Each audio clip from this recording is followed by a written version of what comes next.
Assassin's Creed 2, the game that made me realize apples can control people, and the game that taught me that Leonardo da Vinci is a homie that can never be compromised. Oh shit! Hey guys, what's up and welcome back to the channel, and today I will be talking about Assassin's Creed 2, a game that is just beautiful and rich with history, great storytelling, characters, and more. Now, I gotta say this, I absolutely love Assassin's Creed 2. This game is honestly one of my favorite games of all time, and I only just first played the game back in 2022, which is insane, right? I don't have that, like, oh, I played this when I was a little kid, nostalgic connection to it, but I absolutely adored this game, and I also did a second playthrough of it a few months ago in November of 2024, and I actually platinumed the game 400%, and my god was it painful. So that is also something that will be covered in this retrospective. Before we get into the game itself, of course, we gotta go back in time and go over the game's history and development. So, without further ado, Lascimo Andore. Assassin's Creed 2 was the sequel to Assassin's Creed, released on November 13th, 2007. Assassin's Creed was a smash hit, which is funny considering the game started out as just another Prince of Persia game called Prince of Persia Assassins, but thanks to Patrice Désilets, the creator of Assassin's Creed, he realized that playing as a prince just isn't as cool as being an assassin. Yet wouldn't princes be living a life of luxury? Well, they'd be doing nothing because of that, so yeah, okay, being an assassin, way cooler, I'll give him that.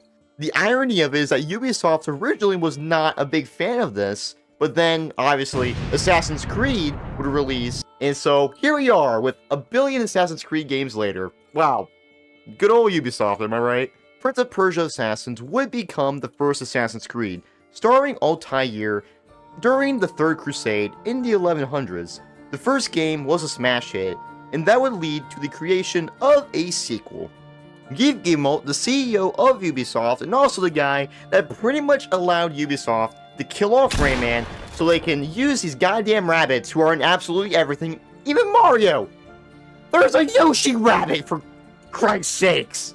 He officially confirmed that Assassin's Creed 2 was in development on November 26, 2008, during the company's financial performance report. Now, there's a lot of speculation about what time period would the next Assassin's Creed take place in, and a lot of people believed it to be the French Revolution, which, yeah, sorry guys, no chopping off heads. You gotta wait a couple years for that, as well as a very glitchy mess, you know. You gotta wait a couple years for that. A few months later, on April 6, 2009, Ubisoft released a promotional video showing a map of Italy, some hidden blade designs, and even Leonardo da Vinci's flying machine on a scroll, which pretty much hinted to the fact that this game would take place during the Renaissance. During the development of Assassin's Creed 2, many of the developers would fly out to Italy, traveling through Venice, Florence, Tuscany, and even Rome. On April 16th, there would be new details released about the game, including pictures of the new protagonist, Ezio, and a new teaser trailer of the game. On June 1st, 2009, Ubisoft would release a 4-minute cinematic Assassin's Creed 2 trailer at E3, which George Lucas would absolutely lose his shit over. This cinematic trailer would take place in Venice, and I gotta say this, it's absolutely beautiful. What a stunning trailer. To hype up the release of Assassin's Creed 2, Ubisoft would release a short film. Yes, a short film. This was back when Ubisoft actually tried. This short film was titled Assassin's Creed Lineage. This film basically went over the life of Ezio's father, Giovanni Auditore, who was also an assassin. And we kind of learn about the whole rivalry between the Auditore and the Borgias, and the fact that, well, they're Templars, by the way. Holy shit, it's Roderick from Diary of a Wimpy Kid! Does that mean Ezio in real life is actually Roderick? Okay, this opens up a lot more wormholes than I thought it would. Assassin's Creed 2 was released 2 years after Assassin's Creed on November 17th, 2009, for the PlayStation 3 and Xbox 360, and would sell 9 million copies within the first 6 months of its launch. It was a huge success, and was a game that truly launched Assassin's Creed as a major video game franchise.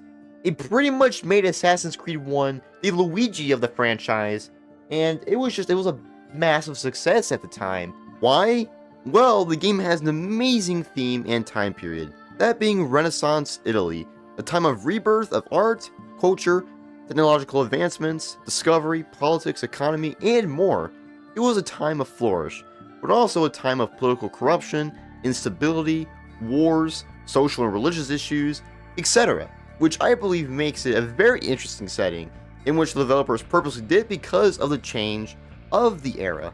Since the game does take place in Italy, where the Renaissance peaked, you do get to explore many of Italy's most beautiful locations, like Florence, Venice, Montergione, San Gimignano, Forli, and the Apennine Mountains. Florence and Venice being the most stunning, with all the historical monuments of the cities as well as showing the architectural elegance of the buildings, as well as the fashion and traditions of the Italian people of the time.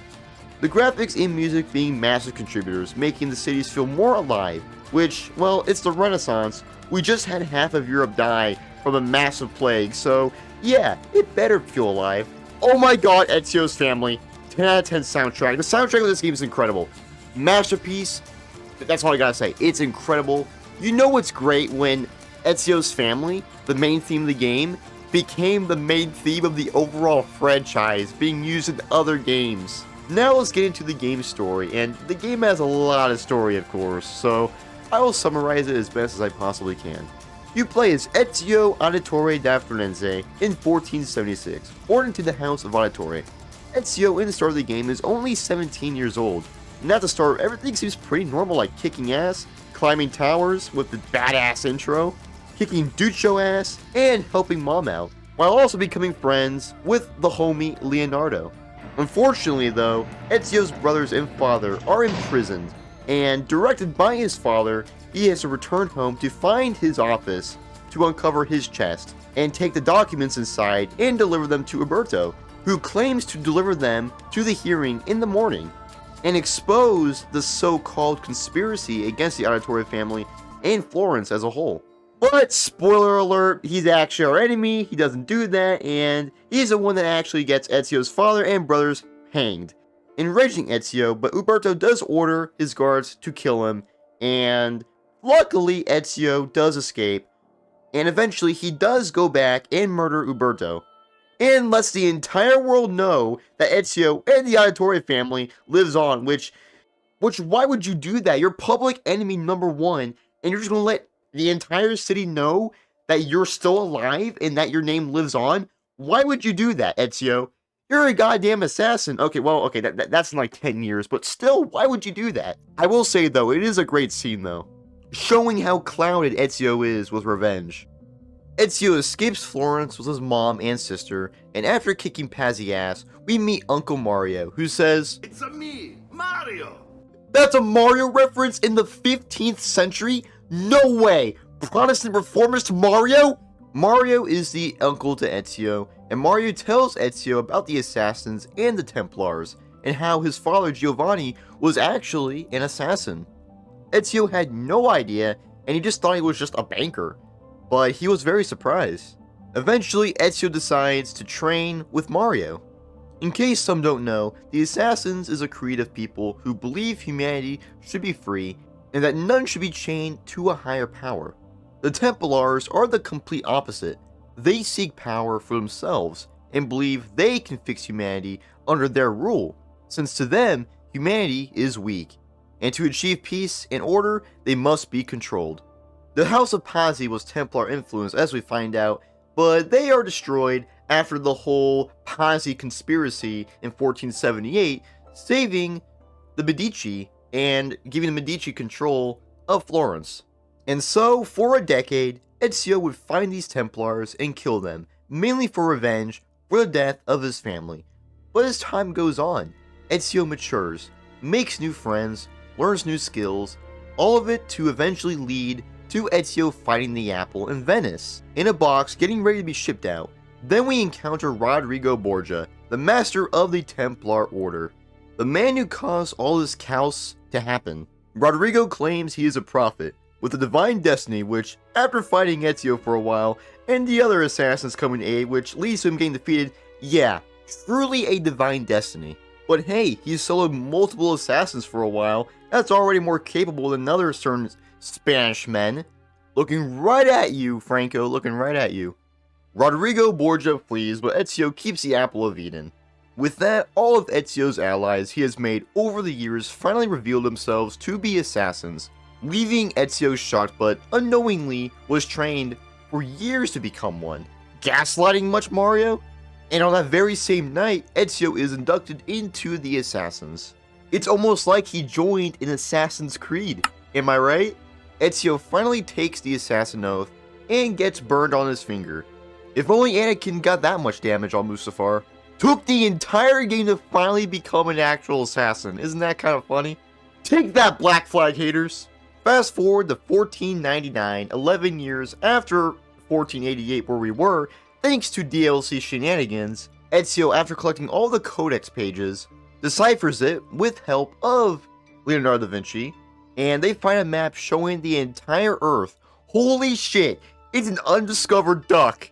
This map shows the vault the assassins have tried to find, leading it to Rome. By 1499, Rodrigo Borgia is the Pope, known as Pope Alexander VI, and we realize the reason he became Pope was to gain access to the vault that is in the Vatican, which requires 2 pieces of Eden, one being in the apple and the other being the papal staff. This is why he became the Pope. Ezio then sets out to Rome to stop Borgia. They both have a pretty underwhelming boss fight. All I had to do was just spam punch the Spaniard.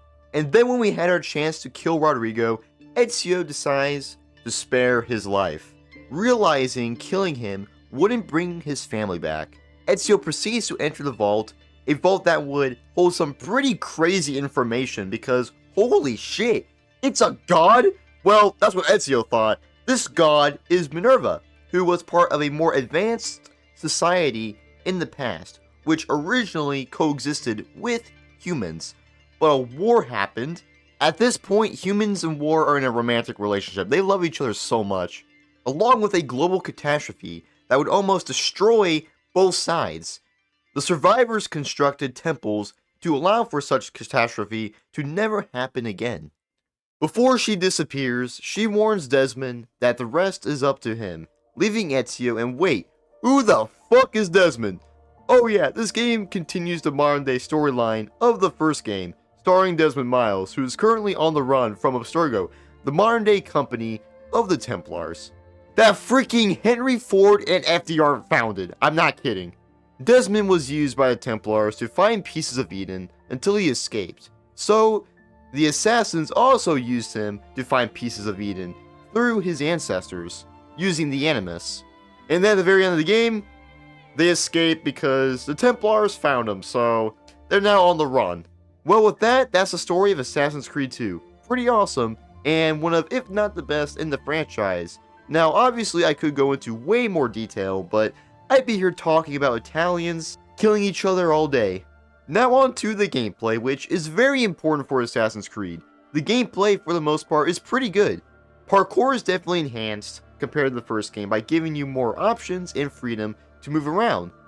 And running around, say, Florence and Venice are incredibly fun and satisfying, especially because these cities were especially designed for the parkour system in mind. My real only issue is sometimes Ezio will move a different direction, or miss a platform, or completely jump off into a different direction when you're going this direction, and that kind of leads to some issues, and that's kind of annoying, I'm not gonna lie. But for the most part, it's pretty good.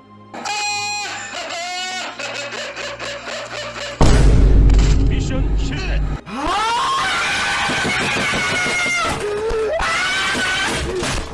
좀 마라 우리 개 씨발 피드스틱 엄마 없어 이 개새끼야!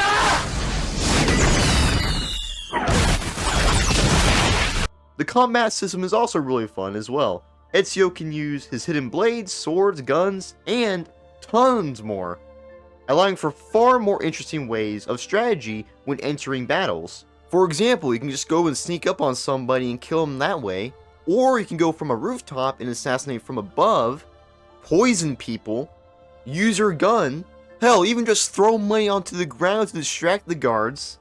and using smoke bombs to blind them so you can kill them that way.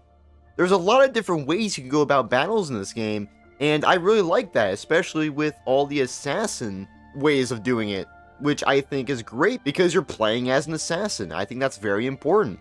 I think this game does a great job making you feel like you're an assassin, thanks to those ways of going about fights. The combat and the controls are very similar to, say, Zelda, with the buttons being on the screen, changing what they will do, depending on where you're at, which does work usually, but also like Zelda, you can actually counter attack when fighting. This is where things kind of fall flat when it comes to the combat. All you really have to do for the most part is just literally spam the counter attack, and that's it. I do wish the combat had more challenge to it, but the animations are really satisfying when you counterattack, and seamless at least. Now let's talk about the 100% experience of Assassin's Creed 2. And shit! This is not where the fun begins!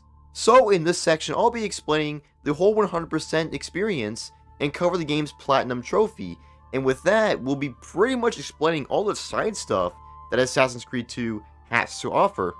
And by the way, this is for the Ezio collection version of Assassin's Creed 2, not the original version, so just keep that in mind. First, you want to go through the story of the game, which will give you 18 trophies, all of which being, well, fairly easy since you're just going through the story. Naturally. Remember how I said our homie Leonardo was ahead of his time? Well, this is what sucks about Assassin's Creed 2. This was before the time when you can go back and replay missions in Assassin's Creed. And for Fly Swatter, the trophy, you use Leonardo's flying machine, which is really fun by the way, and changes up the gameplay a lot. The problem is that the trophy requires you to kick a soldier with the flying machine, which isn't too bad, but if you don't do it in your first time through the mission, before beating it, you're screwed because you can't go back to previous missions, which means the only way to go back and get that trophy is to play through the entire game up to that point again. Ubisoft, how much Peroni did you have? Mamma mia. Now let's get into the absolute worst part of Assassin's Creed 2, that being its collectibles. The feathers give me nightmares, they keep me up at night. So, there's 100 feathers throughout the game's locations, and you do this to honor Petruchio, Ezio's younger brother, and literally the trophy name, which also unlocks a heartwarming secret cutscene with Ezio's mom, as well as the Auditory Cape, which makes you wanted in every location. Don't know why you would want that, but hey, it looks cool. Now here's the problem, there is no way of tracking the feathers. There's no guide, no tracker, or even a map. So you don't know which ones you have or don't have. So I ended up spending hours upon hours looking for all of them, and even custom maps online. It was awful. But hey, I guess it was worse for the birds though.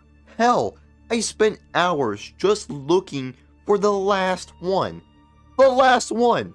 So glad future Assassin's Creed games let you buy maps for the versions of the feathers, unlike this game, which doesn't have that. Oh, and it only gets worse from here. The next trophy, Vitruvian Man, requires you to unlock all 20 pieces of Subject 16's video, all of which contain very annoying and cryptic puzzles you have to do, which all unlock a piece of a scene of a video of Adam and Eve escaping in some facility with the Apple of Eden. Adam, I have it. Eve.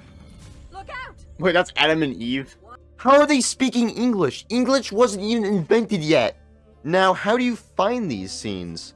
Well, throughout the game's locations, you can find symbols based on actual places throughout the world, for example, Japan and Egypt, and you have to use Eagle Vision to activate these glyphs, which then take you to these puzzles. And I think, honestly, I think that's great because it gives more use to Eagle Vision.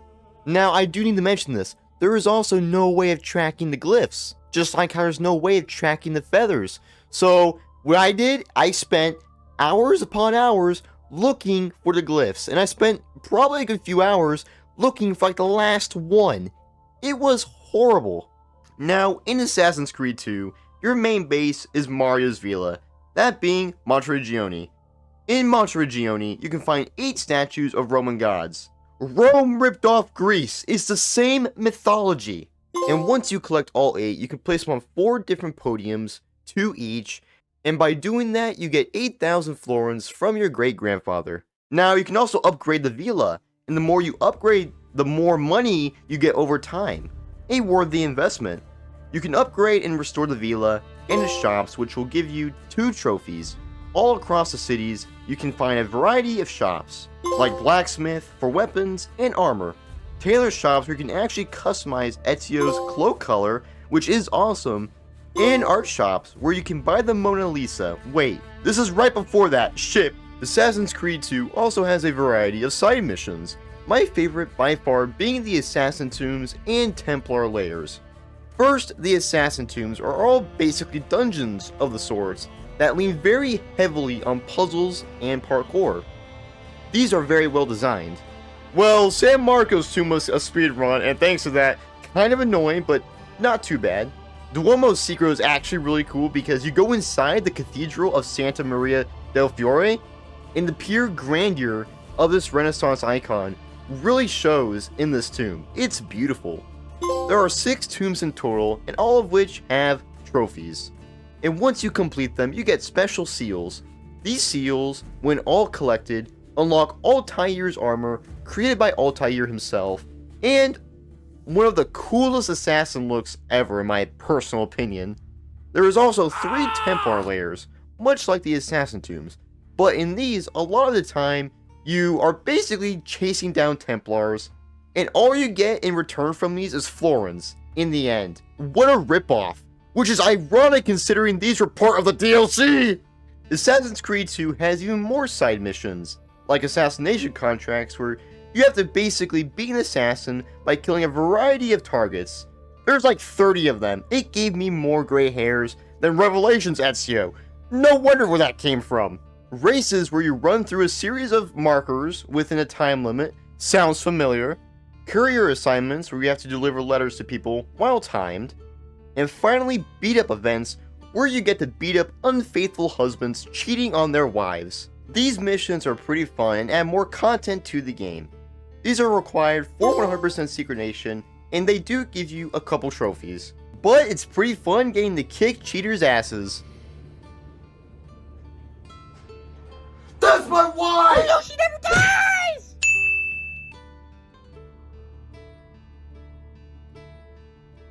For the papacy! Now, this game has a lot of just random trophies, so we're just going to speed through them and get the platinum. So, here we go.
Is this the last trophy? Yes, it is.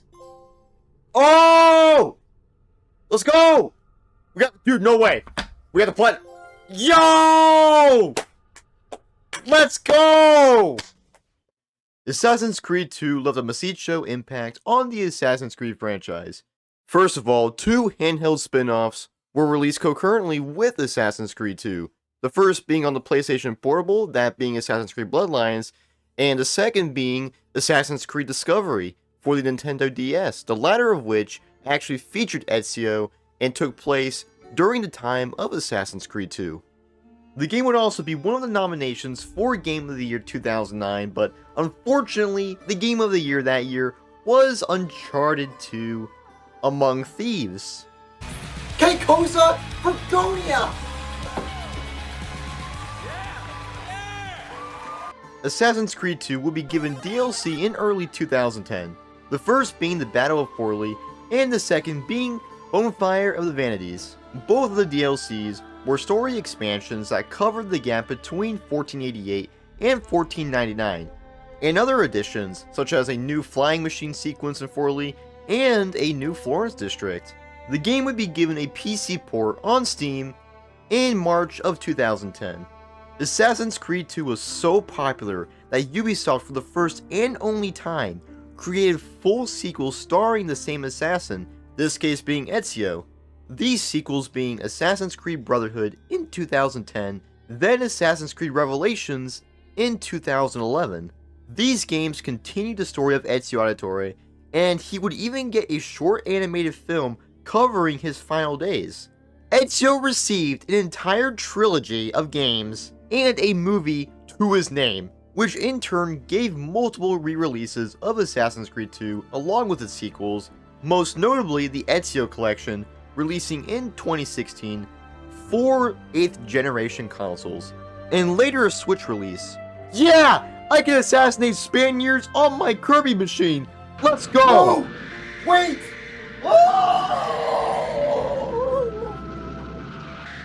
Ezio himself would continue to be referenced across the franchise, like his robes being unlockable or just being mentioned by name, showing his legacy lived on, just like the game he came from.